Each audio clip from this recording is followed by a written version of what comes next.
क्या आप भी 10th के बाद कॉमर्स लेने की सोच रहे हो? बिल्कुल सही जगह आए हो आप। तो कुछ बच्चे कॉमर्स इसलिए लेते हैं क्योंकि वो मैथ्स में वीक होते हैं और कुछ बच्चे इसलिए लेते हैं कि उनको ह्यूमैनिटीज़ ना लेनी पड़े।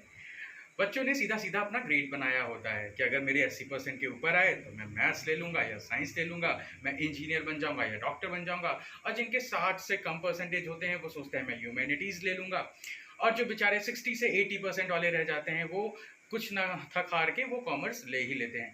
बट क्या आपको पता है कॉमर्स लेने के फ़ायदे भी हैं? कॉमर्स का आजकल का use day to day market में बढ़ता जा रहा है। तो चलिए आज हम लोग जानते हैं benefits of choosing commerce. Commerce लेने के क्या क्या फायदे होते हैं। तो बेटा सबसे पहला फायदा होता है आपकी कॉस्ट सबसे कम आती है। अगर आप आईआईटी एनआईटी कुछ भी करते हो, आप इंजीनियरिंग कॉलेजेस लेते हो तो आपको 10 लाख के अराउंड कम से कम खर्च तो करना ही पड़ेगा अगर आपको एक इंजीनियर बनना है। और अगर आप एक डॉक्टर बनना चाहते हो तो मिनिमम आपको 1 करोड़ रुपए तो खर्च ही करना पड़ेगा। बट अगर आप कॉमर्स बैकग्राउंड लेते हो और अगर आप सीए, सीएमए, सीएस मतलब चार्टेड अकाउंटेंट या कॉस्ट ऑफ मैनेजमेंट अकाउंटेंट या कंपनी सेक्रेटरी बनना चाहते हो तो आपका 1 लाख से भी कम रुपए का खर्चा है अगर आप सेल्फ स्टडी के साथ पढ़ते हैं। और साथ ही साथ अगर आप कोचिंग भी लेते हैं तो आपका खर्च केवल 2 से 2.5 लाख के अराउंड ही आना है, इससे ऊपर आपका खर्चा नहीं होगा। सेकेंड बेनिफिट होता है बेटा आपका जॉब स्कोप। आज के ज़माने में आप देख रहे हैं इतना ज़्यादा कंपटीशन है, इंसान को जॉब नहीं मिलती, उसके पास नॉलेज होती है फिर भी वो जॉब नहीं पा पा रहा है। तो अगर आप किसी भी कंपनी में काम करते हैं और आप क्या करना चाहते हैं उसमें हायर पोजीशन तक पहुंचना चाहते हैं तो बेटा वहां पे होते हैं की मैनेजरियल पर्सन, इन्वेस्टर और शेयर होल्डर। इन्वेस्टर और शेयर होल्डर के बाद अगर किसी की भी जगह वहां पे रिजर्व होती है तो वो होती है बेटा सीएफओ की, सीएस की या हेड ऑफ डिपार्टमेंट्स की। सीएफओ का बेटा फुल फॉर्म होता है चीफ फाइनेंशियल ऑफिसर। सीएस होते हैं बेटा आपके कंपनी सेक्रेटरी और हेड ऑफ द डिपार्टमेंट में भी आपकी सीट्स क्या होती है, रिजर्व होती है, जो कि फाइनेंस रिलेटेड मैन होते हैं या जिनके पास एमबीए की डिग्री होती है। तो बेटा कंपनी आपके लिए, आपके बैकग्राउंड के लिए सबसे सेफ जगह है अगर आप कॉमर्स के सब्जेक्ट को चूज करते हो। नेक्स्ट बेटा आपकी फाइनेंशियल नॉलेज। अगर आप कॉमर्स लेते हो तो आपकी फाइनेंशियल नॉलेज क्या होती है बेटा, डे टू डे इनहेंस होती है। जैसे अगर आप अकाउंट्स पढ़ते हो, मार्केटिंग पढ़ते हो, टैक्सेशन पढ़ते हो, कॉस्ट पढ़ते हो, बिजनेस पढ़ते हो, तो अकाउंट्स पढ़ते हो तो आपको कहीं ना कहीं क्या हो रहा है, useful in our daily life. आप अपने दिन प्रतिदिन की चीज़ों में आप इसको यूज़ कर सकते हो। जैसे आप अकाउंट्स करते हो तो आप मनी का मैनेजमेंट कर सकते हो, आप मार्केटिंग करते हो तो आपको दुनिया की मार्केटिंग की इन सारी चीज़ों की समझ आ जाएगी। टैक्सेशन पढ़ते हो तो आपको डायरेक्ट टैक्स, इनडायरेक्ट टैक्स, कैसे टैक्स देते हैं, क्या होता है, जीएसटी क्या होता है, आपको सारी चीज़ों की नॉलेज हो जाएगी। कॉस्ट से रिलेटेड आपको सारी चीज़ों की नॉलेज हो जाएगी और साथ ही साथ आप बिजनेस कैसा करें, कितना पैसा लगाना चाहिए, हमारा कैपिटल कितना होना चाहिए, इंफ्रास्ट्रक्चर कैसे बिल्ड करना है, ये सारी चीज़ें आप क्या होती है बेटा, फाइनेंशियल नॉलेज आपको कॉमर्स में सिखा दिया जाता है।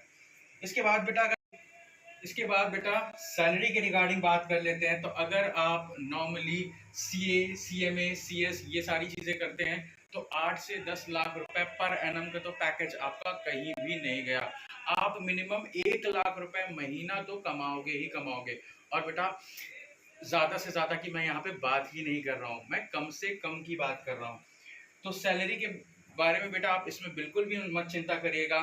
और अगर आप इतनी ज़्यादा आप लाइक सीए, सीएमए या सीएस नहीं भी कर पाते हैं, आप अकाउंटिंग पढ़ते हैं, आप लॉ पढ़ते हैं, तो आप अकाउंटेंट, लॉयर ये सब तो बन बात करें तो इजी टू फाइंड जॉब। जैसे हम लोग मार्केटिंग पढ़ते हैं अपने कॉमर्स में तो हम लोग सेल्समैन बहुत आराम से बन सकते हैं। हम लोग जैसे अकाउंटिंग पढ़ते हैं तो हम लोग अकाउंटेंट बहुत आसानी से बन सकते हैं। अगर हम लोग लॉ पढ़ते हैं कंपनी सेक्रेटरी के लिए, हम लोग लॉयर आराम से बन सकते हैं। और अगर हमारे पास नॉलेज है, हमारे पास स्किल है, तो टीचर तो हम लोग कहीं नहीं है, मतलब टीचर तो हम लोग है ही हैं। ठीक है, तो आप लोगों को बेटा मुझे पता है कि कॉमर्स हमेशा वही बच्चे लेना चाहते हैं जिनका कुछ क्रिएटिव माइंडसेट होता है, जो कुछ अलग करना चाहते हैं। वो साइंस से, इंजीनियरिंग से, डॉक्टर से, इन सबसे थोड़ा हट के सोचते हैं, इन सबसे थोड़ा अलग सोचते हैं और उनको चाहिए होता है कि वो थोड़ा सा मनी माइंडेड पर्सन होते हैं। तो क्या होता है कि आप जब 11th-12th करते हो तो आपके लिए बिल्कुल नया सब्जेक्ट है वो। ये चीज़ मैं मानता हूँ कि आपको थोड़ा-सा स्ट्रगल करना पड़ेगा, लेकिन अगर आप मेरी डे टू डे वीडियोज़ देखोगे तो मैं आपके लिए कॉमर्स को क्या कर दूँगा, बहुत आसान बना दूँगा, जिसकी वजह से आपको कॉमर्स बिल्कुल हलवा लगने लगेगा। जैसे नहीं होता कि गरम-गरम हलवा होता है और इंसान बहुत चाव से खाता है, तो हम लोग कॉमर्स को क्या बना देंगे, बिल्कुल आसान बना देंगे आपके लिए। और कॉमर्स आपका, जैसे कि मैंने बताया, इसमें कॉस्ट भी बेटा कम आती है, आपके स्कोप भी बहुत ज़्यादा हैं, आपको फाइनेंशियल नॉलेज, डेली यूज़ की चीज़ें पढ़ाई जा रही है, आपको फिजिक्स, केमिस्ट्री, बायोलॉजी या हिस्ट्री, ज्योग्राफी नहीं पढ़ाई जा रही जो आपके डेली यूजेस में ना आए। आपको वो सारी चीज़ों का ज्ञान दिया जाएगा जो आपको डे टू डे लाइफ में क्या होगा, ज़रूरी होगा। आपको बेटा सैलरीज भी अच्छी मिलेगी, आपके पैकेजेस अच्छे मिलेंगे, जिसकी वजह से आपको कॉमर्स क्या करेगा, हमेशा अपग्रेड करेगा। और बेटा जॉब तो आप आसानी से ही ढूंढ सकते हो।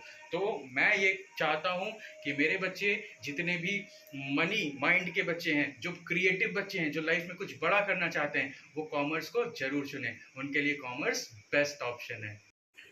तो बेटा जो पेरेंट्स चाहते हैं कि उनका बेटा गवर्नमेंट जॉब ले, तो कॉमर्स उनके लिए एक और बेटर ऑप्शन है गवर्नमेंट जॉब के लिए। बेटा अगर आपको आईबीपीएस बैंकिंग में जॉब चाहिए, आप पीओ बन सकते हो, आप क्लर्क बन सकते हो, आप एसबीआई बैंक के पीओ क्लर्क बन सकते हो, आप आरआरबी बैंक ट्राई कर सकते हो, है ना। आपके पास बहुत सारे बैंकों के क्या होते हैं, तमाम तरीके के ऑफर्स आते हैं। आईबीपीएस हर साल अपने क्या निकालती है, जॉब की वैकेंसीज निकालती रहती है। और साथ ही साथ आप एलआईसी में भी क्या कर सकते हो, डबल एओ का फॉर्म भर सकते हो, आपके लिए बहुत अच्छा गवर्नमेंट का ऑप्शन है। आप टीचिंग तो कर सकते हो, आपके लिए सरकारी का ऑप्शन ये भी है। आप नाबार्ड में जा सकते हो, आरबीआई असिस्टेंट में जा सकते हो, आप आरबीआई बैंक में भी असिस्टेंट के लिए आप अप्लाई कर सकते हो। तो आपके पास बहुत सारे ऑप्शन होते हैं गवर्नमेंट जॉब के लिए भी, कॉमर्स लेके अगर आप प्रिपरेशन करते हैं। और बेटा मैं आपको कह रहा हूँ, आप चाहे सरकारी नौकरी लो और चाहे प्राइवेट लो, बट मैं आपको तभी ये सजेस्ट करूंगा कि 5 साल या 10 साल आप पैसे होल्ड करके, कैपिटल जमा करके आप खुद का बिजनेस स्टैब्लिश करना। क्योंकि खुद का बिजनेस स्टैब्लिश करने से बेटा क्या होता है, आपके यहाँ पे 10 लोग और काम करते हैं, 10 लोगों को और रोजगार मिलता है, 10 लोगों के घर की रोटी आपकी वजह से चलती है। तो आपको बहुत प्राउड फील होगा जब आप अपना बिजनेस करोगे। और अपना बिजनेस शुरुआत करने का कोई अंत और कोई अनंत वो चीज़ें नहीं होती।